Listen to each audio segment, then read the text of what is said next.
So hi guys, today I'll be discussing the new set of model that is released by OpenAI, that is O1, and how it will impact all of us. So guys, the first thing that we need to understand is that what is the header? The header is learning to reason with LLMs.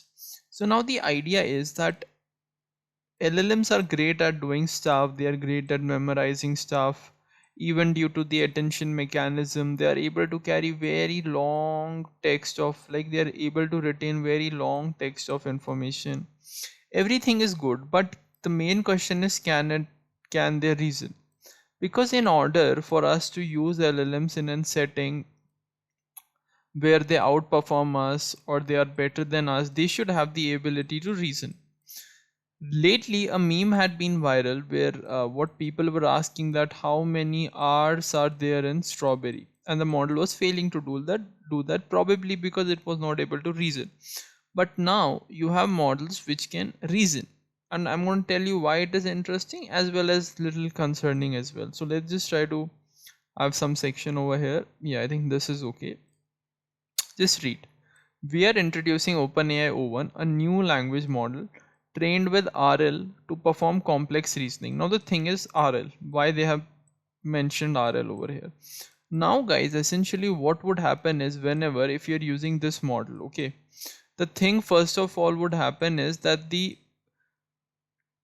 inference time, or basically the rate at which answer comes out, is going to be high. Why? Because the model will think. It would perhaps first of all see that okay, this can be solved in these many ways, then what is the best approach to solve, how is this approach linked to this one, how it can iteratively go out there and plan it in a chain of thought. Okay, now the thing is, O1 thinks before it answers. Okay, as I said, that whenever you're giving it a query, it's gonna think that okay, these are the steps in which this can be solved. So it is producing a long chain of thought. So this is essentially the long chain of thought it can produce, and then based on these chain of thought it will act. Okay, and whenever it will act, it will produce some output, right? And then based on that output it will receive a feedback, that whether that output was good or not. And basically that's how RL works, right? So what will happen is, I'll tell you in simple terms, that essentially what is happening is, you will give it a prompt. Okay, now the model will think, okay, these are the multiple ways in which I can solve the system or query. Now let's say it starts with taking this approach, and it comes up with an output, and the output would, then the model would get the output that would essentially be the, that would essentially be the output, and that output will define what would be the reward or what would be the risk. So based on reward risk ratio, it is going to iteratively improve, because it will get an output, it will get a feedback. Okay, so in RL what essentially happens, it gets a feedback loop happens, that hey, this is the output, so this is the feedback given to the model. Maybe the feedback is given, hey, the output is, this is not good, so it's going to test out something else. So it's just, it's planning, right? And moreover, if you break a complex task, okay, let's say you have a complex task, you break it into subtasks, and even if those subtasks are complex, you break it into multiple ways, right? And then you try out everything, and based on everything there is a constant feedback that is given to the model, and based on that feedback it is acting. Okay, this is essentially RL. Now it can produce a long chain of thought. So that's all clear. Now guys, why I have made this video is, we need to talk about this. OpenAI O1 ranks 89th percentile on competitive programming questions. This is dangerous, guys. If it is able to bypass 90% of people who are there on code forces. Okay, so code forces is essentially competitive programming. Why competitive programming is taken as a benchmark, guys? Because it requires some sort of reasoning. Now the next thing is, it is in top 500 students in US in a qualifier for USA Math Olympiad. Again guys, this is also dangerous. And it exceeds PhD level accuracy on a benchmark of physics, biology and chemistry. So PCB, it exceeds PhD level accuracy as well. based on some benchmark. Now guys, see, the main thing is that you need to know is that now we have got models which can reason as well. And one thing which really forced me to make this video was this chart. Just try to see this chart, what it is saying. Test time compute log scale pass accuracy. What it is saying that the moment you increase the test time compute, the accuracy of the model is increasing. And just imagine that this was the first time when they used RL. Like they have been using RL previously as well, but first time they are giving a model to us with leverages RL. So obviously the training compute must have been high. Just imagine if this training compute is more high, or perhaps let's say they use all the training compute in the world. Quite a possibility, right? Let's say they use all the training compute in the world. I can't imagine what accuracy this would increase, right? And let's say we even make the testing time, we let the model reason for 20, 30, 40, 50 days, 60 days. Just imagine the type of compute it will require. But can it come up with innovative solutions? The main question is this only, guys. Yes, innovative solutions. Can it come up with innovative solutions that will shape the humanity? We all have so many problems, right? To me, these type of models will be, I think, as far as my understanding is concerned, since the testing time compute is high, so perhaps when the model gets deployed, it would require more compute than any other normal model, because of the fact that it needs to think more. Because if it needs to think more, it needs to process more, so essentially more compute and a longer inference time. Now the problem out there would be, or not a problem, or a thing that is in my head is that what if we give it infinite days? I mean, infinite days is not realistically possible, but guys, just imagine you give it 3 months, 4 months, 6 months, 10 months, 12 months, 2 years. Can you give a model like this only? Can someone run this just for 2 years and it is thinking and coming up with a solution, like let's say a drug to a disease, let's say any integral equation that is not solved, differential equation that is not solved? Those are, guys, innovative things. Okay, those essentially require, I think, top 0.1 percentile level of understanding. But can it iteratively improve? That is something we need to look at, guys. And this is, guys, very important as well, since you are able to just see that we are all using GPT-4o a lot.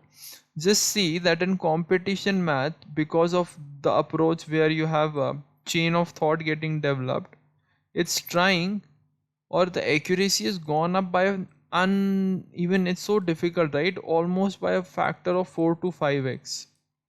So guys, just imagine that where are we going? Same in competitive coding.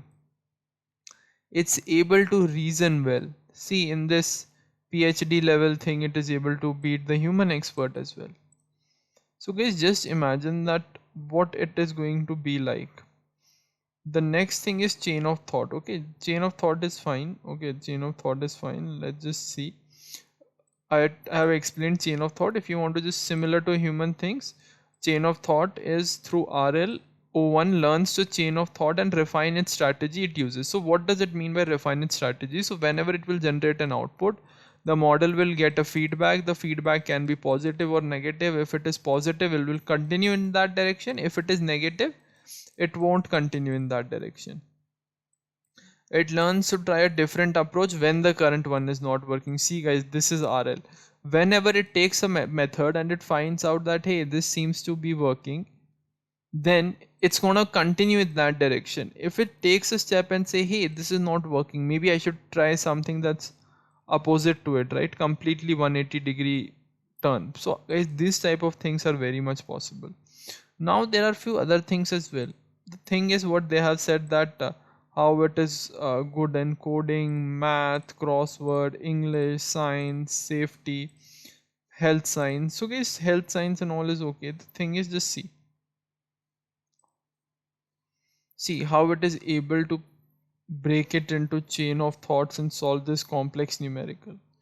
Guys, this is something I was like a little bit, I would say, worried, because the thing is, can we do novel discoveries with the help of reasoners? That's my question. The task that I have made this video is that only, to trigger a thought. I'm saying I'll give it infinite time, I'll give it infinite compute. Can it do novel discoveries? Can it create a drug that's going to increase longevity? Can it create a drug that's going to cure cancer? Obviously, O1 cannot do that. But let's say 10 years down the line, you have a model which is, say, 100x better than O1. Can it do it? The main question is this, guys. And guys, see, the thing is, let's get honest, guys. We are also not great reasoners. We all are pretty much average humans only. Some of us have better execution capabilities than other, but more or less, guys, all of us are average only, right? The thing is that only, try to understand that. I believe that a lot of us, at least 99% of us, don't have, and this is across globe, right, don't have any spatial thinking abilities, right? And let's say we have LLMs which can reason effectively well than us, because if they are able to beat top coding students, top mathematicians, because see, guys, maths is something that really requires problem solving aptitude, right? And then PhD level of benchmarks on PCB, right? It's able to beat those people as well. My concern is that will it be better than 99% of the people? Probably yes. Is O1 better than 99% of people? Probably no. But just imagine scaling O1 by a multiple of, no, 100x, 1000x, 10,000x, just add on zeros, right? So guys, the thing is, one thing that some of you should be, not some of you, all of us should be happy is that it's not that easy to scale models for OpenAI as well. Okay, they need to raise funds. Okay, and essentially, it's not that funds is only the challenge. Anyone today will be willing to invest in OpenAI. That's not a big task. The next task is setting up compute clusters. The next sense is connecting all those compute clusters in a data center. The next thing is generating electricity which can power the uh, compute cluster. The next thing is maintaining such a gigantic infrastructure is a task. So guys, training such models ahead also will take time. But the truth is, guys, that this is the right time in which you need to get this thing done. It's gonna really help you shape up your thought process. And let me know, guys, if you have any doubt related to any of these developments. I'll be more than willing to help you all. Thank you, friends.